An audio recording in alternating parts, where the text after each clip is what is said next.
only is RVing a great way to see the vast lands and scenic beauty of North America, it's also a perfect means to explore Europe and other parts of the world.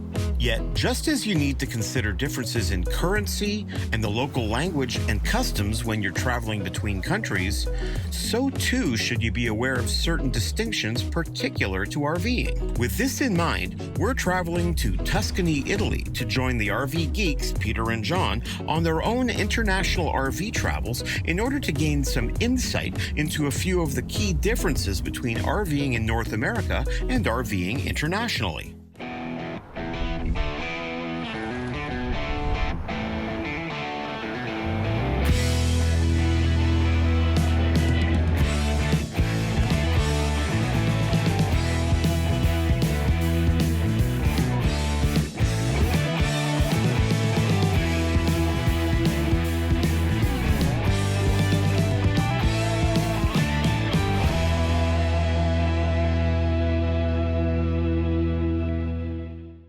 One of the first differences that you may think of, or that would possibly be an obstacle to thinking about traveling to certain places, would be the side of the road that they drive on. Our first two international RVing trips were to countries where they drive on the opposite side of the road from what we're used to.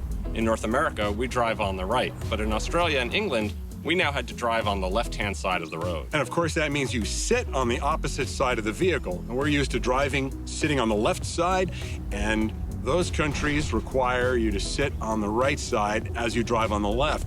Now, we had automatic transmission vehicles both in Australia and in England, but this time we have gotten a stick shift. Manual transmissions are very, very common, and now that we're back on the side of the road that we're used to being on, we didn't have any qualms about going ahead and getting a stick shift like we're used to in our car. But it is definitely a little bit different driving a motorhome, which is a larger vehicle, on some of the small roads in Europe, while also shifting. So if you're not familiar with driving a stick shift vehicle, you may want to A, practice before you come over to Europe, or B, make sure that the RV rental company that you rent from offers automatic transmissions. Now, besides the transmission choices and the side of the road that you're going to be driving on, the size and the length of the RV is a big factor. The RV we're renting here in Italy is one of the larger ones we've seen on the road. It's 7.4 meters long, which doesn't sound particularly big by North American standards. It's less than 25 feet. But here in Europe, it's definitely a big one. So if you're going to be uncomfortable driving on some of the tight, twisty roads you're going to encounter in Europe, you might want to consider getting a slightly smaller RV, just making sure that you're going to be comfortable in it while you're traveling. Your experience level should dictate what you decide you're going to rent when you go to another country. Have you got experience driving large vehicles? Have you got experience driving a stick shift? Have you got experience driving on the opposite side of the road that you're used to? Figure all those factors in when you decide what you'll be most comfortable and safest in when you travel internationally by RV. Now, if you're from Europe or the South Pacific and you're used to driving in smaller RVs, the thing you may need to adapt to coming to North America is that the rental you rent may actually be significantly larger than anything you're used to driving back home. When it comes to the size of an RV, there's another type of size that comes into play as well, and that's tank sizes. So again, North America, where roads are larger and RVs are larger, it's common to have larger holding tanks, larger fresh gray and black water capacity. Here in Europe, most RVs being smaller can't handle the weight of that extra water, so the tanks are smaller. And that's especially true of the black tank, because actually, they don't have a black tank.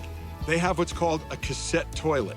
And a cassette toilet is simply a tank that fits directly underneath the toilet that is removed each time you want to dump your wastewater.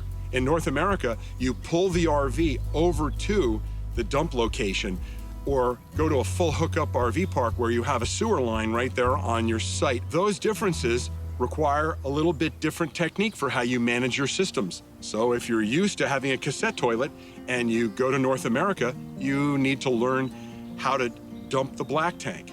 If you've only been in North America and are used to hooking directly up to a sewer or going to a dump station with the RV, you need to learn how to manage a cassette toilet system, which is pretty ubiquitous in most of the places of the world we've been outside North America.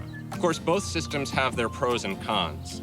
In Europe, part of the reason you have the smaller tanks is because you're driving in a smaller RV in order to maneuver through the smaller roads and into smaller campgrounds. But of course, because you're traveling generally shorter distances and because the infrastructure of campgrounds and service points and everything available for an RVer is pretty ubiquitous here, you won't find it to be too much trouble. In Italy, we found that at all of the major service stations on the autostrada, there are dump stations available for being able to dump your gray tank or to empty your black tank cassette, refresh your fresh water. So even if you're not doing it at the campground where you stayed, you're able to do it in transit between locations and making sure that when you arrive at your next spot, which may be a non-hookup location, you're all ready to go. Now, you also have the con, which to us is a little bit of getting used to when it comes to the cassette. And that's the fact that it only holds a couple of days worth of waste from the toilet. So if you're used to driving around like we are with a 45-gallon black tank that you can go for 2 weeks without dumping, you're not going to be able to do that here. But the good thing is you don't have to necessarily break camp to go ahead and dump it. Take the cassette out the side of the RV, take it over to the dump point, get rid of that, and put it back in the RV. So even though you have to do it more often, you don't have to move the RV to get the dumping done. Tank size, size of the RV and of the roads themselves, as well as the side of the road you need to drive on, are all important differences for any RVer to be aware of before embarking on an international trip. When we return, the RV geeks have a few more considerations for RVers to keep in mind when RVing internationally.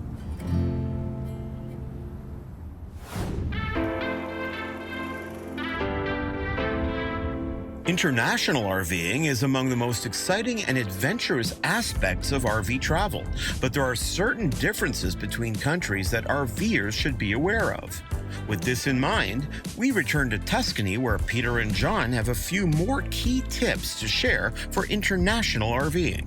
One other thing that is different infrastructure-wise between everywhere else we've RV'd and North America is the current. Canada, the United States, Mexico, they run on 120-volt current. Here in Italy and all over Europe, England, Australia, and New Zealand runs on 240. Now, there are some big advantages to that, and the biggest one to us is that the extension cord that's required to connect the RV to power is very small gauge, and you can have a big, long cord that will reach a pedestal hookup that's far away from the RV without having to haul a large cord around. It's like a typical household extension cord. And if you're traveling within an individual country like Australia or New Zealand, or just traveling in one particular European country, you're only going to need one adapter to make sure that your power cord can plug into the pedestal.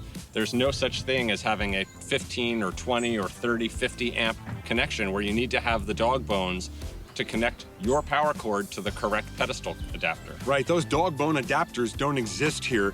You hook up to 240 power. Now, there are some adapters that will plug into slightly different outlets, but it doesn't change the amperage or the voltage, of course. It's straight 240 volts, and the beauty of it is that that narrow gauge extension cord carries about the same power as a 30 amp cord in North America without the bulk. Now, the flip side of that, if you're coming to North America, is that you need to be aware of the fact that there are different amperage connections available.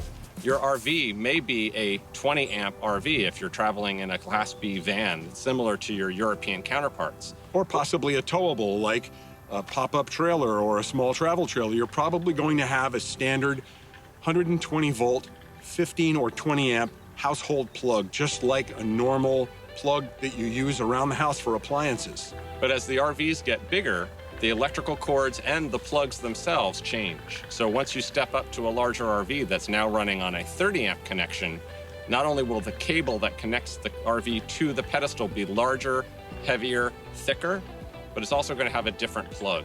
So that needs to plug into a 30 amp connection, and if you're at an RV site that only has a 15 or only has a 50, you need the dog bones and adapters to fit that together. So hopefully your rental company will provide all of those to make sure you can connect your RV to whatever pedestal you might encounter. Now, of course, European and international RVs tend not to be quite so power hungry. Our RV here in Italy doesn't even have a house air conditioner, so the largest power draw we have is the refrigerator if we were running it off of the 240-volt power while plugged in. So there isn't really the need for the power, so the 240-volt thinner small cord is more than enough to power everything you could want to use in a typical rental RV. And they make accommodation for those sorts of things in the design of RVs here. This RV has more openable windows, skylights, vents than any we've ever seen in North America. Virtually every window opens wide, very wide, and lots of airflow comes through.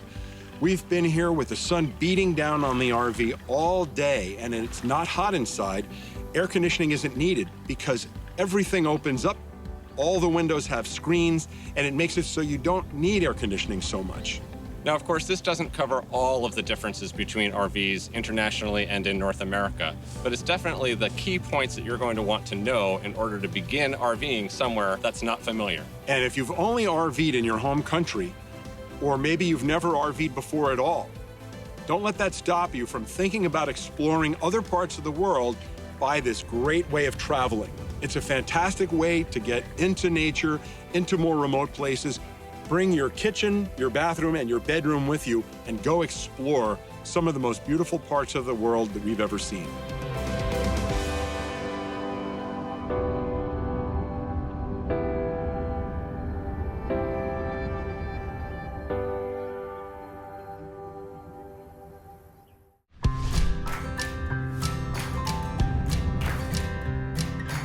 Marriage is generally considered to be the utmost overall expression of commitment when two people decide to spend the rest of their lives side by side for better or for worse. But why spend a lifetime assessing the strength of your vows when you can hit the road and put them to the test straight away? Now, you might be thinking, who on earth would be brave enough to expose a brand new promising union to the demanding, narrow, and unpredictable reality of RV living? We are Heath and Alyssa Padgett, and we've been RVing since our wedding day in 2014. So far, we've RV'd in America, in New Zealand, and in Canada, and of course now here in Italy. And we have a list of about 20 different countries where RVing is a thing, and we totally want to do it. So what possessed this young couple to move into a 29-foot rolling residence and take a risk they could only hope would strengthen their bond? Basically, Alyssa and I were planning our wedding, and we were thinking about what was next in our lives, and we had a couple different options for trying to figure that out. And through a number of different factors, we decided that the best solution for all of our problems at this point was to buy an old RV off of Craigslist and hit the road 4 days after our wedding. And the whole intent for why we bought an RV, it wasn't like super thought out, wasn't planned, but we wanted to travel the US. We had a goal to visit all 50 states. We wanted to find a new potential place to start our lives together that wasn't as hot as Texas. And we wanted to do work that we enjoyed. And so we felt like for some reason buying an old RV and traveling across the United States for a year during our honeymoon was a good way to do that. The couple's impromptu solution for figuring out their future paid off. And while the majority of RV parents appear to be empty nesters, Heath and Alyssa added to theirs by welcoming daughter Ellie along the way. For the first 5 years of our RVing adventure, it was just Heath and I, which was a lot of fun. But now we've got Ellie here, who is loving RV life. We're lucky that she's a happy baby in general, and she's adapted to traveling so easily. One thing our doctor asked us before we had Ellie was, when are you guys gonna go travel again? Because he knew we'd been on the road for several years. And we said, we have a trip planned to Italy when she's like 4 or 5 months old. And we felt pretty proud about that because, you know, she's still gonna be really little. He's like, why are you gonna wait so long? And we just said, well, we're having a baby. We feel like we should be responsible adults and, you know, kind of get used to changing diapers and stuff. But he just kind of looked at us and said, that baby will adapt to your lifestyle. If you sit at home and do nothing, the baby will get used to that. If you go travel, you know, babies are very malleable and they will shape to the life of your parents, so don't underestimate them. To help familiarize Ellie with the world of travel, her parents have made it a point to consistently change the landscape she sees out the window. And just as their daughter has been adjusting to the different sights, mom and dad have had to make adjustments as well. RVing right now with a baby already is way different, and she changes every single day. Like one day she is making noises that she wasn't making the day before, or she's sitting up a little bit more. And so I know it's gonna change from today until like tomorrow or next week. But so far, being able to travel whenever she's napping, we've kind of got her nap schedules a little bit, but then she'll change them like a day later. But our goal is to drive when she's napping, because she'll take 2 to 3 hour naps, like 1 in the morning, 1 in the afternoon, ideally. And if we can drive during those times, then it's perfect, because she'll wake up, we'll go explore castles. She'll go back to sleep, we'll drive to our Campeggio for the night. I think starting traveling with her as young as we did has been our biggest asset, because we went on our first road trip with her just in our car when she was 4 weeks old. And I think the scariest thing about traveling with a baby is just the unknowns and the stresses and not knowing if you can do it. So since we started when she was so little, it was like confidence boosting as far as, oh, if we're gonna go to Italy when she's 5 months old, no big deal. She'll be so much easier then. Also, I think we don't want to ever use her as an excuse for why we didn't do the things we wanted to do. So many people have told us, you know, you can't travel with kids, or that your life ends once you start your own family. And I think for us, that's always been such a turnoff, as far as we think you kind of create your own life, and that having kids doesn't have to necessarily change everything that you love and that you're passionate about and that you want to do in life. And so bringing her out traveling is kind of our way of proving to ourselves and proving to others that you can travel with a kid and you don't have to change and end your life as you know it as soon as you have a baby. So while most people remember setting out in their RV for the first time like it was yesterday, Ellie is in a unique position, because even though she's yet to take her first steps, thanks to her adventurous DNA, she's already gained loads of momentum toward the journey of a lifetime.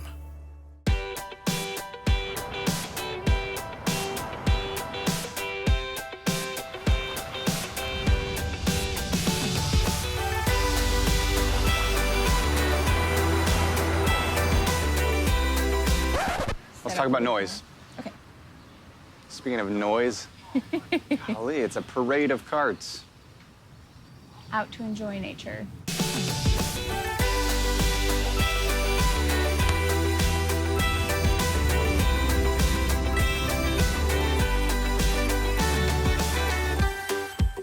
Just like anywhere in life, there are certain rules to follow to stay courteous while you're RVing. In the RV world, there are particular etiquette practices that we try to follow so that we can keep RVing fun for both our RV neighbors and non-RVers alike.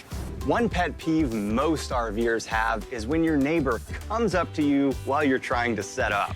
Oh, we've had that happen so many times, where you pull in and you're seen and people are just kind of waiting around to talk to somebody new, and they come right up to you as you're trying to back into your site or set up. And while the intention is good and they're excited to talk, that's usually not the best time to go up to somebody and talk to them, because backing up is kind of a stressful situation for many people. No way! No way! Unless they specifically ask for help, just let them do their thing. Don't judge the way they're doing it, because everyone has their own way. If they're about to hit something, maybe that's time to run up and holler at them. But otherwise, let them do their thing. Don't get in the way, because a lot of times you'll just get in the middle of a stressful situation and make it worse. And another thing is, don't pull out your lawn chair and watch. Don't gawk. That just kind of adds anxiety to the situation. He's going the other way. Yeah, I would go that way. Let them get parked, let them get settled, and then you can then be the good neighbor that welcomes them to the campground.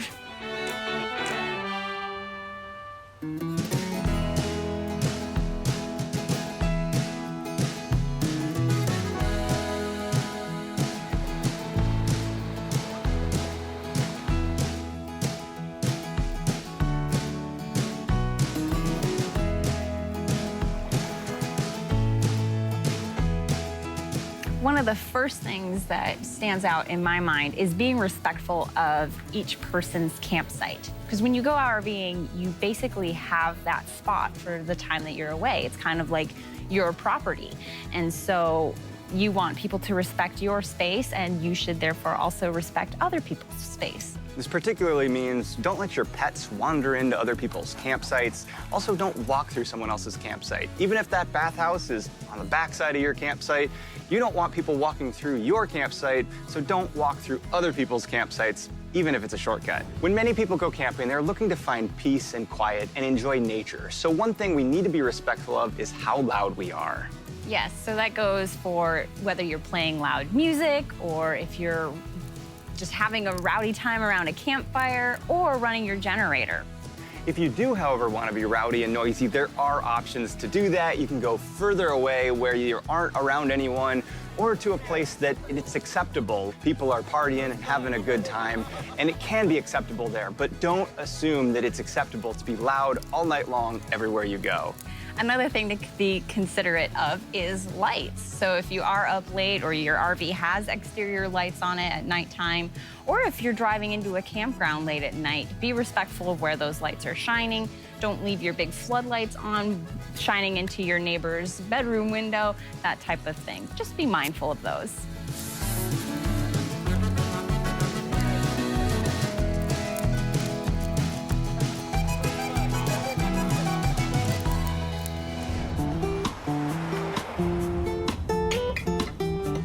After you're parked, it's also common courtesy to look around and figure out how are other people going to get in and out of their sites, and try not to park your towed or tow vehicle in other people's way. Try to get as far off the road and think about how your neighbor's going to need to get in and out, because it's very frustrating when you go to leave and you can't because your neighbor's car is so close, and hopefully you can find them to get them to move it.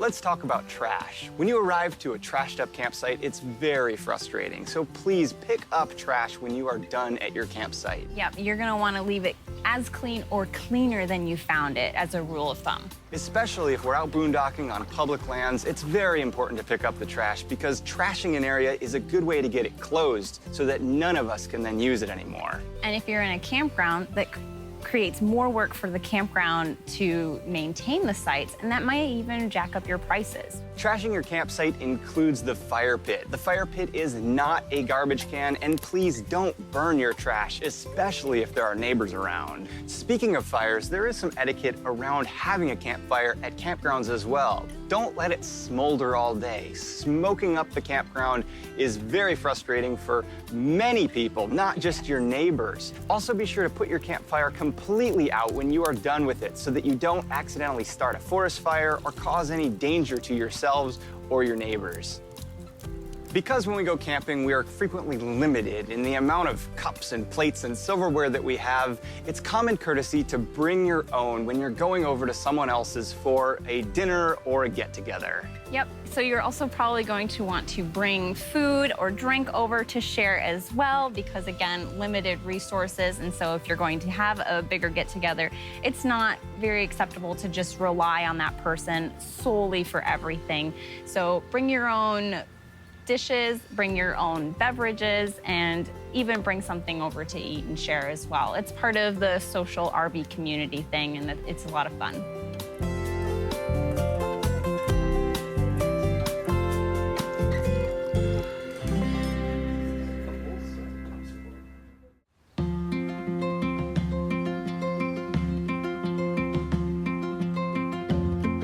There are a lot of etiquette rules to RVing, and most of them boil down to common sense and being respectful to your neighbors, to the area that you're inhabiting for a while, and to anyone else or anything else that lives in that area as well. By following these rules, we can all have a safe, fun, and respectful time out RVing.